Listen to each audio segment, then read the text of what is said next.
pagi pemirsa, apa kabar Anda di pagi hari ini? Senang sekali, saya Graciela Taime dapat menjumpai Anda dalam Berita Papua.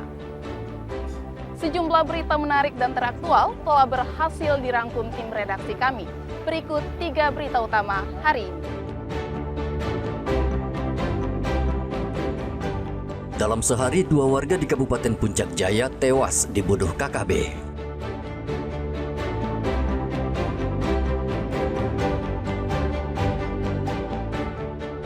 Kabur dari lapas Merauke selama 7 bulan, seorang narapidana diringkus polisi di Kabupaten Jayapura.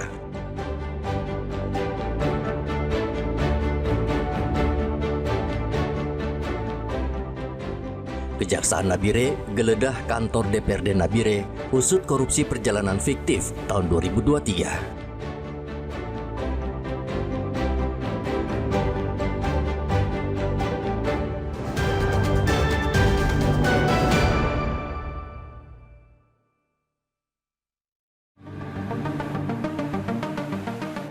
Dalam sehari sudah 2 warga sipil tewas di Puncak Jaya, yakni seorang tukang ojek dan seorang penjual sembako akibat serangan brutal yang dilakukan oleh KKB. Seorang tukang ojek bernama Syafarudin ditemukan tewas secara mengenaskan di jurang kawasan distrik Wanwi, Kabupaten Puncak Jaya, Papua Tengah pada Sabtu siang. Korban menjadi sasaran penganiayaan oleh kelompok kriminal bersenjata pimpinan Lekagak Telenggen. Peristiwa tragis ini pertama kali diketahui setelah adanya laporan dari masyarakat ke Polres Puncak Jaya. Satgas Operasi Damai Kartens bersama personel TNI dan Polres langsung merespon cepat dengan melakukan pencarian. Proses evakuasi berlangsung dramatis dengan kondisi medan terjal dan jurang sedalam 500 meter. Tim gabungan harus berjalan kaki sejauh 5 km dan menuruni tebing curam untuk mengevakuasi korban yang sudah tidak bernyawa. Korban terakhir terlihat pada Jumat, keesokan harinya sekitar pukul 11:45 waktu Indonesia Timur, jasadnya ditemukan dengan luka bacokan di kepala dan kaki, sebelum akhirnya dibuang ke dalam jurang. Jenazah korban kemudian dibawa menggunakan motor menuju jembatan Wanwi dan selanjutnya dievakuasi dengan ambulans ke RSUD Mulia. Seorang tukang ojek bernama Syafarudin yang sempat dilaporkan hilang sejak hari Jumat ditemukan di jurang distrik Gurage dalam kondisi tidak bernyawa. Tim gabungan TNI Polri, Satgas Damai Kartens bersama Polres Puncak Jaya melakukan perjalanan ke TKP.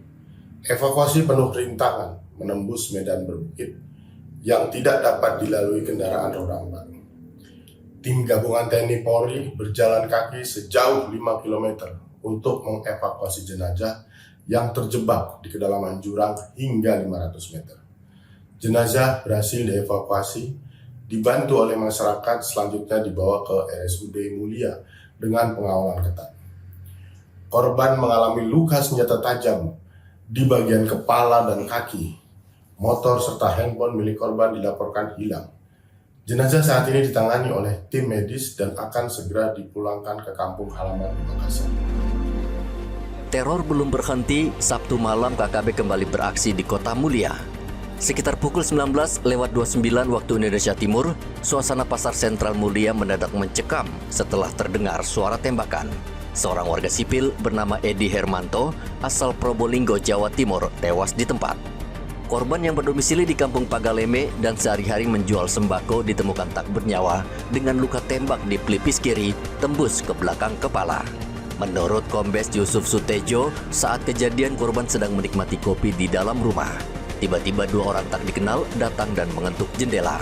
Saat jendela dibuka, salah satu pelaku langsung menembak korban dari jarak dekat. Korban yang berprofesi sebagai wira swasta ditemukan meninggal dunia dengan luka tembak di pelipis mata kiri. Berdasarkan informasi awal, sekitar pukul 19.05 waktu Indonesia Timur, korban tengah menikmati kopi di dalam rumah. Ketika 2 orang tak dikenal mengetuk jendela. Saat korban membuka jendela, salah satu pelaku langsung melepaskan tembakan dari jarak dekat. Kedua pelaku kemudian melarikan diri dari lokasi kejadian. Aparat dari Polres Puncak Jaya dan Satgas Damai Kartens segera bergerak cepat menuju tempat kejadian perkara untuk melakukan olah TKP dan pengamanan area. Berdasarkan informasi jaringan, tragedi ini juga kuat terkait aktivitas kelompok kriminal bersenjata dipimpin oleh Papua Limbo. dengan keterlibatan aktif dari ONI Mamberamo dan Ombak Enduli. Aparat gabungan dari Polres Puncak Jaya dan Satgas Ops Damai Kartens langsung bergerak cepat ke lokasi. Petugas melakukan olah TKP dan mengamankan area sekitar. Hingga kini aparat masih memburu para pelaku yang melarikan diri usai penembakan. Hendra melaporkan dari Kabupaten Puncak Jaya, Provinsi Papua Pegunungan.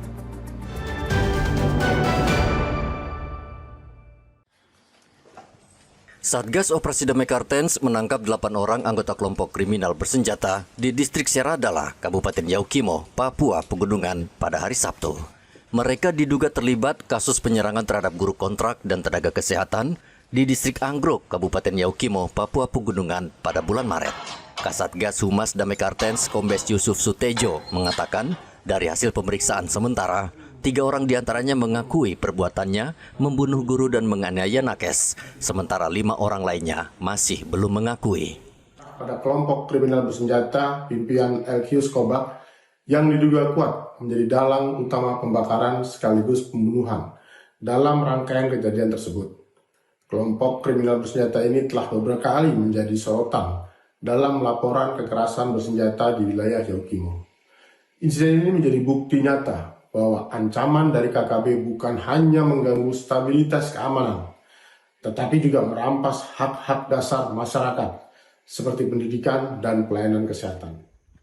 24 Maret lalu, belasan kelompok kriminal bersenjata menyerang 7 orang yang merupakan guru dan tenaga kesehatan di pedalaman distrik Anggrok. Insiden ini menyebabkan tewasnya seorang guru bernama Rosalia Leresugem. Mereka diserang secara membabi buta saat sedang mengajar dan mengobati warga di pedalaman Kabupaten Yaukimo. Kekerasan KKB terhadap guru dan nakes mendapat kecaman dunia. Arthur melaporkan dari Yaukimo, Papua Pegunungan.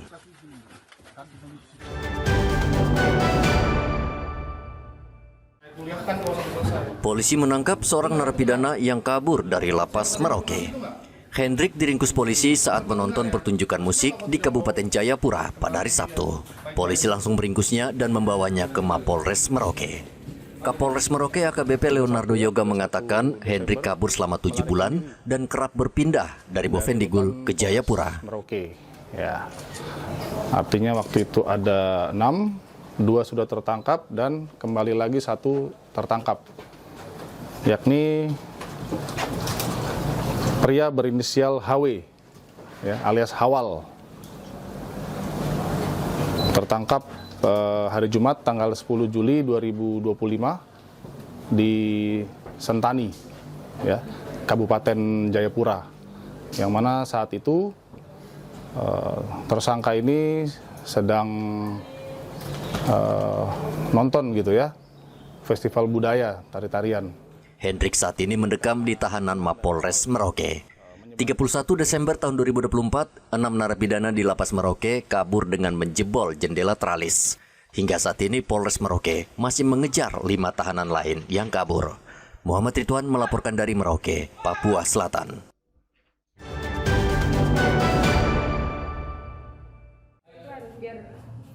Sungguh bejat perbuatan seorang ayah di Kabupaten Merauke. Pelaku tega memperkosa anaknya yang berumur 17 tahun di distrik Semangga, Kabupaten Merauke. Modus pelaku yaitu mengancam korban saat rumahnya sepi, sehingga korban tidak bisa berbuat apa-apa. Korban kemudian melapor ke ibunya dan langsung dilaporkan ke kantor polisi. Pelaku diringkus tanpa perlawanan.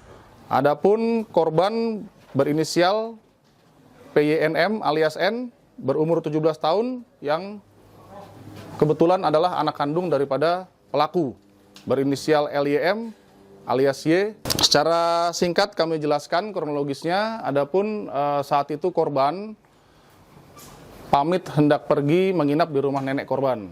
Pelaku merangkul korban menggunakan tangan kanan, namun korban sempat melepaskan rangkulan tersebut. Pelaku dijerat dengan pasal berlapis, pemerkosaan dan kekerasan terhadap anak dengan ancaman hukuman penjara 15 tahun. Muhammad Ridwan melaporkan dari Merauke, Papua Selatan.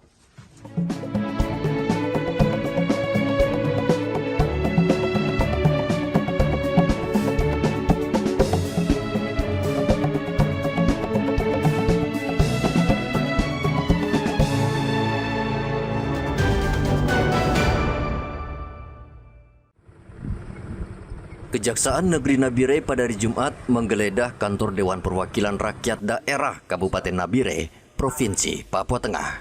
Penggeledahan kantor terkait dugaan kasus korupsi perjalanan dinas fiktif DPRD Nabire tahun anggaran 2023. Jaksa memeriksa berbagai dokumen dari ruangan Sekwan dan Bendahara Dewan. Kepala Seksi Pidana Khusus Kejari Nabire, Krispo Simanjuntak, mengatakan kerugian negara diperkirakan 1 miliar rupiah. Berdasarkan surat perintah penggeledahan dari Bapak Kepala Kejaksaan Negeri Nabire dan juga sudah mendapatkan izin penetapan dari Ketua Pengadilan Negeri Nabire. Jadi secara prosedur kita sudah sesuai aturan. Nah, ini terkait dengan dugaan tindak pidana korupsi pada perjalanan dinas di Sekretariat DPRK Nabire tahun anggaran 2023 yang sedang kita lakukan penyidikan. Gitu.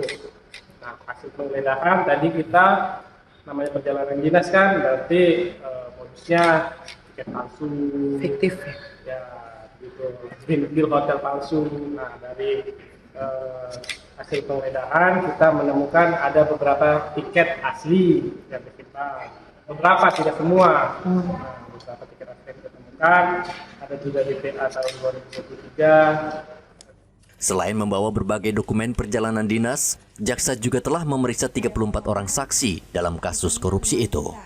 Setelah seluruh bukti terkumpul, Kejaksaan Negeri Nabire dalam waktu dekat akan melakukan gelar perkara untuk menetapkan tersangka.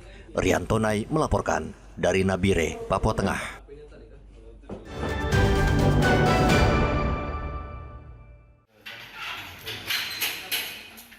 Badan Narkotika Nasional BNN Provinsi Papua meringkus 3 orang yang menjadi pengedar sabu-sabu di kota Jayapura. Sabu-sabu dibawa 3 tersangka melalui jalur laut atau menggunakan kapal penumpang, yaitu dari Palu, Sulawesi Tengah menuju kota Jayapura. Sesampainya di Jayapura, pelaku diringkus aparat. BNN menyita 90 gram sabu-sabu dari 3 tersangka dan langsung dimusnahkan di halaman kantor BNN Papua pada hari Sabtu. Kalau secara tes urin malah negatif mereka ini. Oh, mereka ini negatif, ini bertiga ini negatif, nggak positif. Karena dia tahu kalau dijual harganya lebih ekonomis segala macam, dan dia mungkin tahu juga resikonya pakai itu juga nggak enak gitu loh. Mereka ini transaksi sejak kapan sih? Mana? Mereka ini transaksi seperti ini sudah sejak kapan?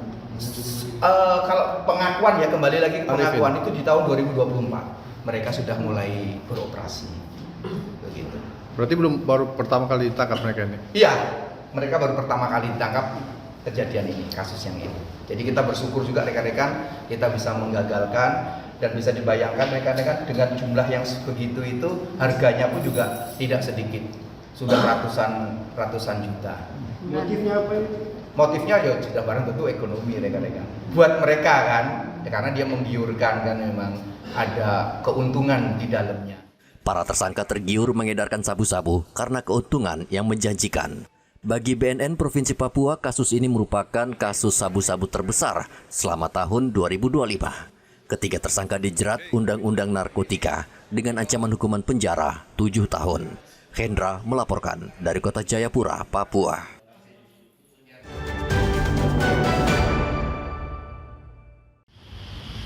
3 pekan lagi, masyarakat di Provinsi Papua akan menyalurkan hak pilihnya dalam pemungutan suara ulang gubernur dan wakil gubernur. Penjabat Gubernur Papua Agus Fatoni mengajak masyarakat untuk bersatu dan menyukseskan pemungutan suara ulang yang akan berlangsung pada 6 Agustus. Ia meminta warga agar menjaga iklim yang kondusif sehingga pemilihan suara ulang berjalan aman, lancar, damai, dan berkualitas. Ya, kita membahas bagaimana peran kita masing-masing dalam mendorong agar PSU bisa dilaksanakan dengan lancar, sukses, dan aman. Kita juga berdiskusi bagaimana situasi politik, situasi di masyarakat, dan ini kita harus lakukan bersama-sama.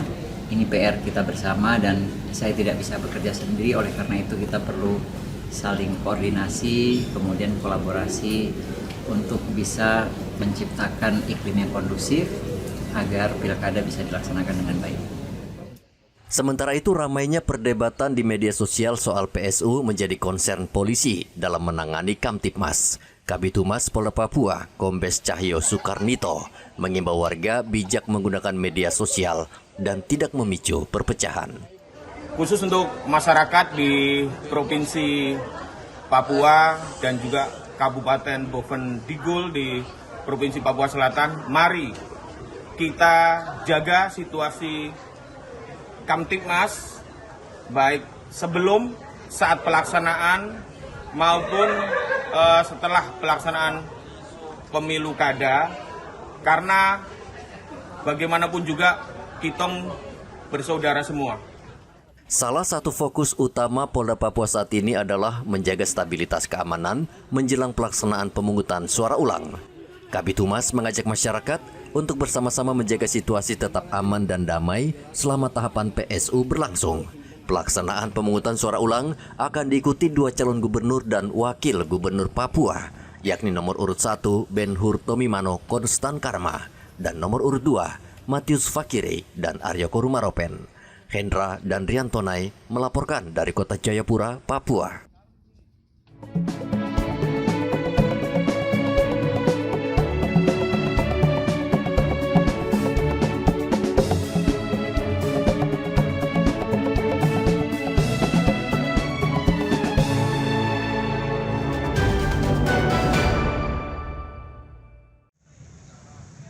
Dinas Kesehatan Provinsi Papua Selatan menyatakan sebagian besar puskesmas di Papua Selatan belum standar pelayanan. Puskesmas belum memenuhi standar karena masih banyak fasilitas yang terbatas.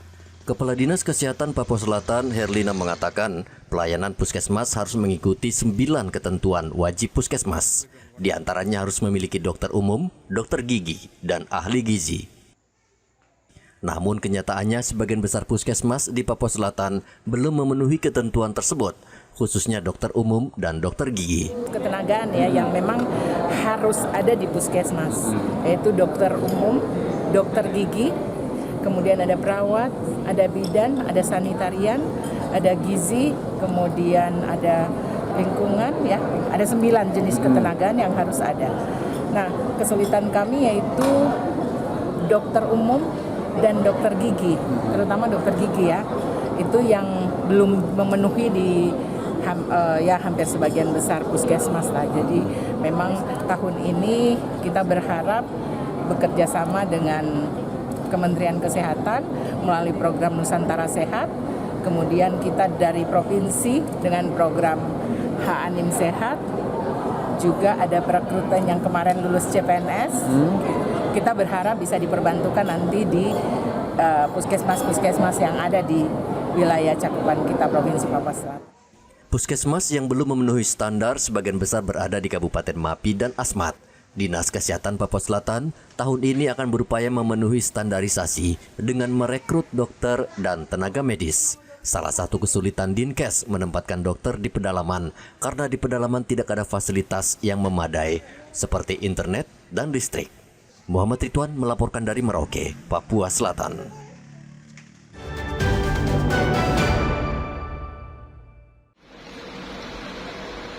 Komando Armada 3 Timur TNI Angkatan Laut menggelar aksi sosial di Kabupaten Manokwari. Selama 4 hari, ratusan tentara Angkatan Laut akan membersihkan Pulau Lemon dari sampah. Perairan Pulau Lemon memang sangat kotor, padahal wilayah ini menjadi kawasan wisata Kabupaten Manokwari. Pembersihan di Pulau Lemon, karena kita melihat memang sampah cukup banyak. Jadi laut itu bukan tempat sampah, namun laut itu bagian dari kita, bagian dari kehidupan kita. Jadi kita harus peduli dengan hal-hal yang mulai hal yang kecil. Jadi kami besok melaksanakan pembersihan bukan berarti kami mampu menyelesaikan pembersihan itu, namun kami hanya memberikan contoh kepada masyarakat agar masyarakat sadar. Intinya bukan sadar untuk pembersihan, yang paling utama adalah sadar untuk tidak membuang sampah. Wakil Bupati Manokwari menyambut baik aksi tentara dan akan membuat peraturan daerah tentang sampah. Sampah ini muncul dari sebuah sangit dan bersih. Jadi perhatian kami nanti sekaligus bekerjasama juga dengan TNI salah satu yang akan dilakukan kerja sosialnya juga yang sama. Kalau di tempat lain ada kegiatan udara, udara dan kegiatan di darat, Selatan juga ada obatan. Tapi Manokwari sudah cukup, ada rumah sakit, ada TNI-nya ada, kepolisian ada, yang kita punya pusat kepolisian juga ada. Kegiatan itu tidak diadakan di sini, sehingga fokus di laut, kebersihan laut dan juga mulai untuk sampah. Jadi perhatian kami juga untuk nanti ke depan memang kita harus lebih serius lagi tentang sampah yang sedang kita. Pemerintah Kabupaten Manokwari sudah berulang kali melarang warga membuang sampah ke laut, namun masih saja banyak yang bandel. Mengatasi bandelnya warga, perda sampah akan dibuat, sehingga sanksi tegas mengancam pelaku pembuang sampah sembarangan. Edi melaporkan dari Manokwari, Papua Barat. Pemirsa, informasi tadi sekaligus mengakhiri jumpa kita dalam Berita Papua. Saya Graciela Taime, mewakili seluruh tim redaksi yang bertugas menyampaikan terima kasih. Selamat beraktivitas, sampai jumpa. Wanyambe.